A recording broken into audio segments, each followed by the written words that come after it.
Bem, então, boa tarde. Eu venho falar de um assunto que os exemplos que vou usar comprovam completamente. Ou seja, costuma-se dizer que o espaço, que o conhecimento não ocupa lugar. Eu vou demonstrar que ocupa. Melhor, que ocupa lugares. E lugares não aleatórios nem arbitrários. Ocupa lugares específicos, na ordem geral do universo. A Biblioteca de Mafra, pela ordem cronológica, a Biblioteca da Universidade de Coimbra e a Biblioteca do Palácio Nacional de Mafra são um exemplo acabado disso mesmo. Eu tenho que ser breve e, portanto, vou ler para não me perder, depois poderei estabelecer alguns nexos com algumas imagens que vos trago para tornar mais evidente algumas afirmações. É unanimemente partilhado o sentimento de que a Biblioteca do Palácio Nacional de Mafra constitui um caso excepcional, singular mesmo no contexto de bibliotecnómico lusitano. Gostaria para o caso sublinhar que é a única biblioteca conventual que persiste no nosso espaço nacional, em Colmo e no sítio onde foi primitivamente arrumado. Diversos são os argumentos probatórios adduzidos. À cabeça surge o mais consensual de quantos são citados. A Biblioteca do Palácio Nacional de Mafra é uma biblioteca histórica, efetivamente a única que sobreviveu e como às vicissitudes que em maior ou menor grau estiveram na origem do desbarato das restantes livrarias conventuais portuguesas, inclusive das contemporâneas dela. Por fim, invariavelmente, num misto de estupefação e de incredibilidade, evoca-se a ambiência mágica do lugar, gerador de uma irreprimível necessidade de recolhimento interior, face à qual o invisível que paira no ar assume os contornos de uma quase hierofonia. Realmente consegue-se, isto é uma experiência que todos nós podemos ter, em Mafra consegue-se ouvir o silêncio. Creio que, de facto, uma aura mistérica emana deste autêntico templo de saber. Estou mesmo convicto que, apesar do cartesiano desdém da generalidade dos chamados especialistas, existem motivos ponderosos na origem de tão persistente impressão causada pela Biblioteca do Palácio Nacional de Mafra sobre o visitante intuitivo. Há alguns anos atrás, um investigador, José Carlos Calazans, procurando uma explicação para o caso, levantou uma ponta do véu, não conduzindo, porém, a caso de algumas consequências, a sua abordagem é. Constatou, no entanto, que a Biblioteca do Palácio Nacional de Mafra repercute o modelo cosmológico cristão, tendo chamado a atenção para o facto de o seu organizador, Frei João de Santana, o ter adotado intencionalmente, servindo-se para o efeito daquilo que designou de regra das 4 ordens, a saber, primeira, cosmosófica, 2 hemisférios, norte reservado ao trívio e sul ao quadrívio, determinada pela altura das prateleiras, mais altas nas inferiores, mais altas nas superiores. Como se vê, aliás, é uma cruz, tem um formato cruciforme e tem uma zona inferior e uma galeria, e a altura das estantes não é rigorosamente a mesma em todos nestes dois elementos. Depois, o terceiro elemento, que é o das matérias, diretamente relacionado com a ordem cosmosófica. Isto é muito curioso porque hoje em dia, nas bibliotecas organizadas de acordo com a tabela da classificação decimal universal, às vezes temos de estar livros fora. Não cabem. Aqui cabem todos. Não cabem porque não há o expoente necessário para caber, não é? Aqui cabem todos os livros, quaisquer que sejam. E, finalmente, a ordem cronológica, das obras mais antigas para as mais recentes, dentro de cada tema, por estante, por autores bem existentes. Não obstante ter posto assim a descoberto tão espantoso filão, aquele investigador deixaria por apurar diversos aspectos cruciais para a sua caracterização, entre os quais avultam de saber se a Biblioteca do Palácio Nacional de Mafra foi um exemplo isolado e, em caso negativo, qual a atitude de representatividade atingida pelo modelo nela adotado. A tarefa que me cometi consiste, como já se tornou óbvio, em carregar para o vosso convívio elementos que lhes restituam o quadro de referências indispensável à recuperação de uma semântica aparentemente perdida. Digo aparentemente perdida, porquanto ela foi simplesmente suplantada pelos modelos epistemológicos modernos, os quais abaniram e arredaram para áreas periféricas, marginais e herméticas do saber, acessíveis apenas àqueles que, fazendo profissão de fé na sua dota ignorância, buscam na maiêutica socrática a libertação face aos constrangimentos impostos pela caverna e às inibições específicas dos cavernícolas. Ora, nós temos um exemplo da mesma organização num romance muito conhecido de Humberto Eco, O Nome da Rosa. Aquela biblioteca é uma biblioteca que aparentemente é uma fantasia, mas na verdade não é uma fantasia. É uma peça perfeitamente aplicada a uma realidade que é uma realidade universal, uma realidade global. Todos os conventos e todas as bibliotecas, fossem conventuais ou não, mas organizadas pelo mesmo sistema, traduziriam aquela mesma ordem, ou esta mesma ordem, e, portanto, a Biblioteca de Mafra não é um caso isolado. À partida temos casos conhecidos. Basta, por exemplo, visitar a Biblioteca de Coimbra, evidentemente, mas basta visitar, por exemplo, em Lisboa, a biblioteca, que já não é biblioteca, mas existe o espaço, subsiste o espaço da Biblioteca do Colégio dos Jesuítas, do Colégio Campo Livre, e vamos verificar que no teto estão pintadas exatamente as áreas de saber que se arrumam naquelas direções específicas. Se fizermos a mesma visita, por exemplo, à biblioteca, ou se virmos fotografias, mais propriamente, até porque já não estão lá pintadas essas referências, fotografias antigas da biblioteca do Mosteiro Alcobaça, verificaremos que o mesmo se passava. E por aí fora. Portanto, isto era uma regra que era utilizada universalmente. Mafra não é novidade nenhuma, torna-se novidade simplesmente o facto de ser a única que subsiste no sítio. E podemos estudar, de facto. Enfim, se o domínio dos cânones tradicionais da cronologia e da mnemotecnia, o arte da memória, se revelou adequado ao intento dos personagens do Nome da Rosa de Humberto Eco, porque não há de igualmente ser competente para nos guiar na travessia do também labiríntico território da Biblioteca do Palácio Nacional de Mafra. Bem, orientar-se é uma atitude primordial, já sabemos. Nós, na língua portuguesa, temos palavras específicas para designar duas das direções, a relação connosco com duas das direções do espaço, demonstram ser mais importantes. Aliás, é visível na própria cartografia. As rosas dos ventos têm a direção norte e a direção oriente marcadas com símbolos que o sul e o poente não têm. E, portanto, nós, relativamente ao norte e ao nascente, orientamos, não é? Estamos face ao oriente, ou desorientamos. Ou norteamos e desnorteamos. Não temos palavras idênticas para o sul e para o poente. O que não é interessante porque, evidentemente, isto demonstra que essas duas direções são mais importantes que as outras duas. Uma coisa é um facto. Há uma ordem natural que pode ser encontrada na Biblioteca de Mafra, na Biblioteca de Coimbra, na Biblioteca da Universidade de Coimbra, como pode ser encontrada na Baixa Pombalina. E essa ordem natural tem a ver com três hipóstases que são conhecidas habitualmente, são conhecidas desde a Antiguidade Clássica, e que foram aplicadas invariavelmente pelos colégios desde os colégios Fabro-Latino, com a denominação de 4 horizontes, 2 vias e 3 recintos. O Clemente de Alexandria explica isto desta maneira: de Deus, coração do universo, partem as extensões indefinidas que se dirigem uma para cima, outra para baixo, uma para a frente e outra para trás. Voltando-se a olhar para cada uma dessas 6 direções, criou o mundo. Em Deus se contêm as 6 fases do tempo e é dele que elas recebem a sua extensão indefinida. Nisso reside o segredo do número 7.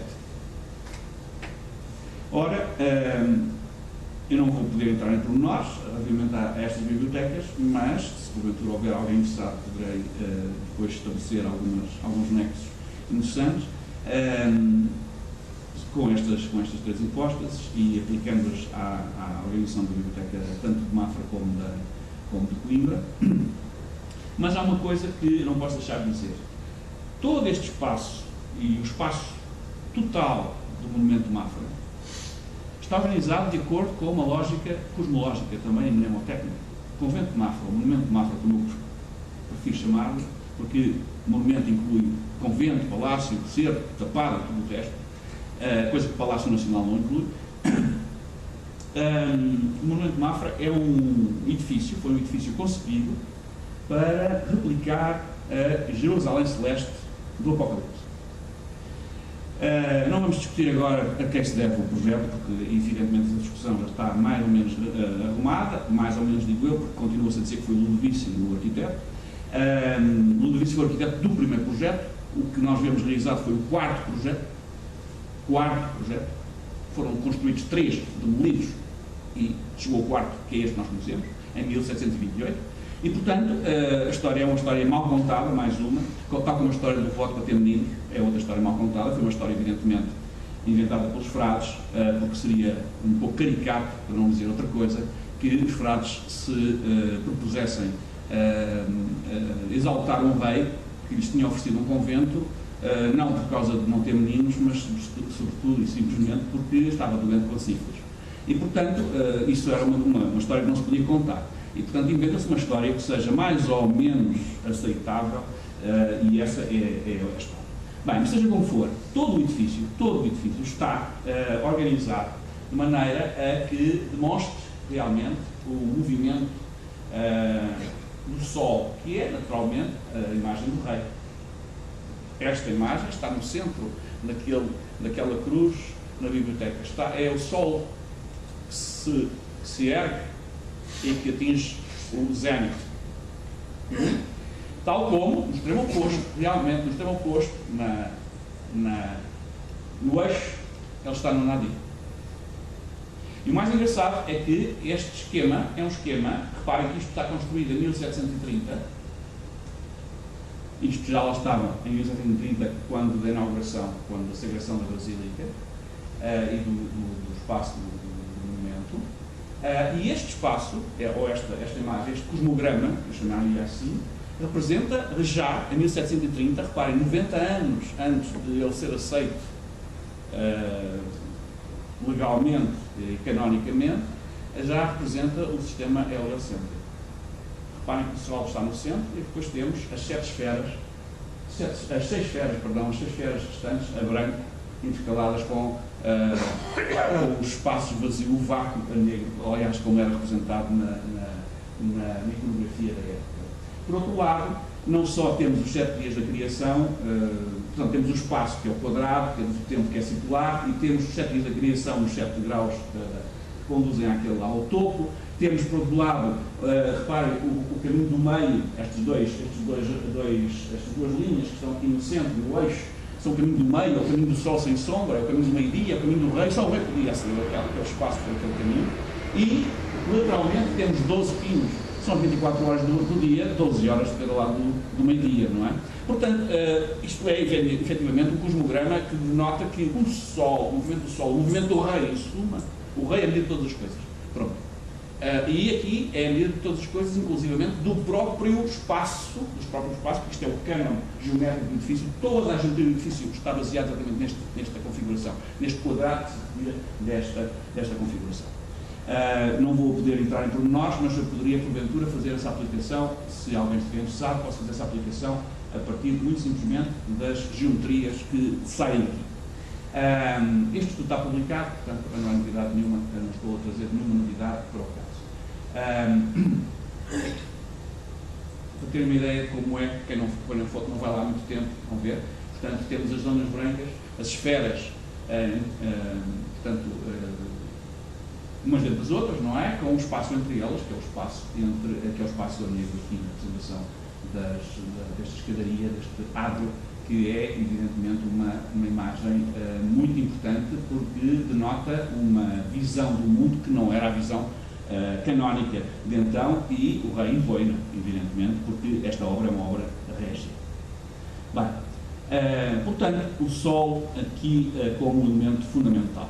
Mas o Sol é estranho, porque o sítio onde a Biblioteca do Palácio Nacional de Mafra se encontra, originalmente, nós não sabemos, não temos certeza, é uma conjectura, mas uma conjectura com alguma dose de certeza, deve ter sido o lugar destinado à Sala do Trono, porque é estranho que um passo com aquela enormidade não tivesse uma Sala do Trono. A Sala do Trono, nós já vemos, é uma salinha do trono construída à medida de Dom João VI, quando Dom João VI se manteve durante ano e meio em Mafra e tinha que receber os diplomatas e a corte.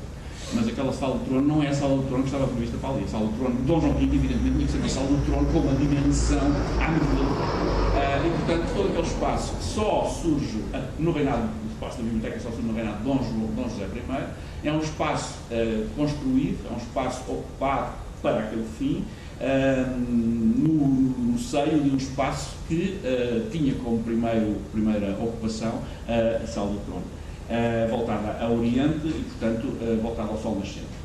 Aliás, a representação do Sol no zénite tem também, quanto a mim, esse sentido, porque já lá estava originalmente nesse espaço. Bem, não é, de certo, esta ocasião para expor detalhadamente as diferentes acessões assumidas pelo exercício da mnemotecnia, ou arte da memória, desde os seus autores. Não posso, no entanto, deixar de anotar algumas das facetas fundamentais desta arte apadrinhada por mnemosis, mãe das 9 musas, e também conhecida por memória de ferro, arte da memória e memória artificial, por oposição à memória congénita ou natural, cujo adestramento visava. Foi Simónides de Queos o primeiro a formulá-la sob a forma de um sistema de tópicos. Todavia, este só se tornaria relevante graças a um acidente trágico ocorrido durante um banquete para o qual fora convidado por Scopas, rei da Tessália. Simónides participava na festa quando o mensageiro chegou com um recado para si, o que o fez sair da sala para o receber. Pouco depois, o teto desta caía sobre o anfitrião e os convivas, ficando os cadáveres de tal forma desfigurados que se tornou impossível identificá-los. Solicitado a colaborar no processo de identificação, Simónides reconstituiu o cenário até ao momento do acidente, assinalando o lugar preciso ocupado à mesa por cada convidado e demonstrando a excelência do seu método, que advogava ser mais fácil recordar objetos, situações e eventos quando é possível reportá-los a lugares conhecidos. O método proposto por Simónides granjeou uma legião de adeptos e continuadores, alguns dos quais lhe introduziram alterações e aperfeiçoamentos. Não vou entrar em pormenores, são muitos os nomes, mas não posso deixar de referir Cícero, Quintiliano, entre muitos outros que, evidentemente, na antiguidade trataram do assunto. Na Idade Média, um dos mais, se não o mais excelso proponente desta técnica foi um homem chamado Raymond Lull, catalão Raymond Lull, que desenvolveu um sistema de categorias, que também não é agora o caso de estar a explanar com minúcias, isso é fácil de encontrar, ou seja, a arte general do Raymond Lull é fácil de encontrar e é fácil de estudar, mas foi a partir do Raymond Lull realmente que, em cerca de finais de 400, Pedro de Ravenna causou sensação com as suas pesquisas mnemónicas em Itália, tal como outros autores contemporâneos o fizeram, também sempre com muito sucesso. Quero recordar que, por exemplo, na Companhia de Jesus, um dos métodos da mnemónica utilizados tinha como base exatamente este mesmo sistema de Lulliano, com alterações introduzidas posteriormente por alguns padres da Companhia. Bem, portanto, será fastidioso estar a referir os nomes todos. Reservo, no entanto, para que conste o nome de alguns portugueses contemporâneos deste processo, para que se perceba que no processo não surgiu cair do céu, como se costuma dizer, aos trombeiros, ou de paraquedas. E, a título exemplificativamente apenas, recito um medieval, um tal Adrião, cognominado mestre de Raimundo, evidentemente mestre de mnemotécnica, à maneira de Raymond Lull, o Frei Isidoro de Orém, o Álvaro Francisco de Vera, o Frei Francisco de Santo Agostinho Macedo, o Padre Cristóvão Bruno, o Frei Manuel de Senaco de Vilas Boas, António Pereira Férrea Aragão e os irmãos Castilho. E, no século XX, Martins Oliveira, um ilustre conhecido. Bem, mas adivinho, meus auditores, a impaciência própria de quem espera uma explanação cabal, tal como adiantada para caracterizar a vertente cronológica acerca do modo como a mnemotecnia influiu na exposição e organização da Biblioteca do Palácio Nacional de Mafra. Um princípio de resposta pode ser entrevisto na exposição atribuída ao próprio Simónides sobre o método de aplicação do seu sistema. Citação. Deveis figurar na vossa mente a imagem do edifício de 3 corpos, divididos cada um deles em aposentos, e cada compartimento há de estar designado por uma letra, uma palavra ou o nome de um animal que sirva de ponto de referência para pensar no respectivo compartimento. Em cada compartimento, imaginemos 50 lugares numerados, distribuídos como segue. 9 números ocuparão cada uma das 4 paredes e o pavimento, ou seja, um total de 45. O número 50 colocar-se-á no centro do teto. Na parede fronteira à porta da entrada estarão os números 1 a 9. Na parede direita, os de 11 a 19. Na da esquerda, 21 a 29. Na outra, 31 a 39. E no pavimento, 41 a 49. Os números 10, 20, 30 e 40 colocar-se-ão no teto, precisamente em cima das respectivas paredes dos números 10, 20, 30 e 40. Se for preciso, aumenta-se o número de compartimentos, mobilando-se imaginativamente a tal ponto que, como têm feito alguns dos meus discípulos, podeis figurar mentalmente bairros inteiros de edifícios imaginários com os seus diversos aposentos. Uma vez que tenhais construído este arquivo mnemotécnico, podereis utilizá-lo para visionar milhares de objetos, vocábulos ou ideias que quereis recordar, para que bastará imaginá-los situados em um dos números do aposento, como um lugar que ocupa um comensal a uma mesa ou um colegial no dormitório. Quando chegares a estar senhores deste sistema, sereis capazes de recordar milhares de nomes de coisas sem relação entre si, pois esta incongruência é suprida pela associação do objeto com o lugar que ocupa no compartimento imaginário. Partindo do pressuposto indiscutível que Frei João de Santana, o organizador da Biblioteca da Palácio Nacional de Mafra, dominava as regras da arte da memória, mesmo assim não creio ser possível saber-se com rigor se o sistema de Simónias lhe foi familiar. Nem tampouco quais os mnemotécnicos que terá elegido como seus inspiradores. As fontes disponíveis na Biblioteca do Palácio Nacional de Mafra constituem uma substancial coleção dos melhores autores sobre a matéria e a preço, mas não está, igualmente, posta de parte a possibilidade de ter sido compulsada a bibliografia inexistente no acervo madeirense, ou, quiçá, havia intervenção de mnemotécnicos religiosos ou leigos ativos em Portugal na época, exteriores ao cenógrafo. Ocorre-me comprovável, inspirador do bibliotecário Arrábio, o nome do bispo de Évora, Frei Manuel de Cenáculo de Vilas Boas, cuja atividade como organizador da Biblioteca do Convento de Jesus, segundo cânones idênticos, lhe não era de certo estranha, tal como as suas preocupações relativamente ao sistema da ciência, como diria Fichte, concebido por Raimundo Lúlio. Que a arte liliana tinha cultores em Portugal, em Mafra, e em Mafra, especificamente, é um dado adquirido, rastreável, falta estudar isso, nas conclusões de filosofia do Real Colégio de Mafra. Elas estão acessíveis, até aqui na Biblioteca Nacional. Resta extrair as relações adequadas de tal circunstância. E eu termino já. Isto que eu disse relativamente a Mafra aplica-se rigorosamente relativamente a Coimbra. É preciso poder estudar a Biblioteca de Coimbra dentro da mesma lógica. E concluirei dizendo que estamos perante dois exemplos. Embora o tudo nada desfasados no tempo, porque a Biblioteca de Mafra foi organizada no reinado de Dom José pelos cones de Grande Santo Agostinho, que tinham rendido os arrábios em Mafra durante esse período. Mas estamos, em ambos os casos, diante de um exemplo cabal do tão propalado visualismo barroco dirigido à formação da memória e à persuasão entre o mérito do patos. Muito obrigado. Se desejarem depois, eu poderei dar alguma indicação complementar relativamente a algum aspecto que possa, porventura, ser necessário referir, como seja, por exemplo, mostrar algumas das imagens usadas para esclarecer a arte da memória.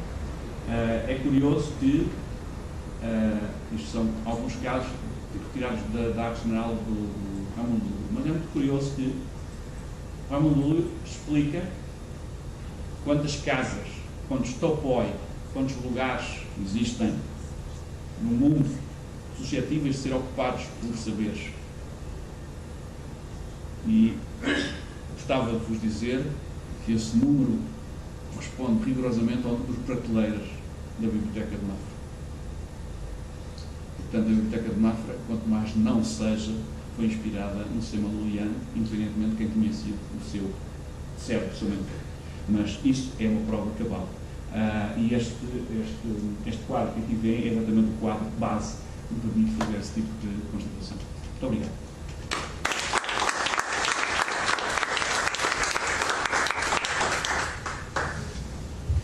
Vamos então abrir um pequeno espaço para questões.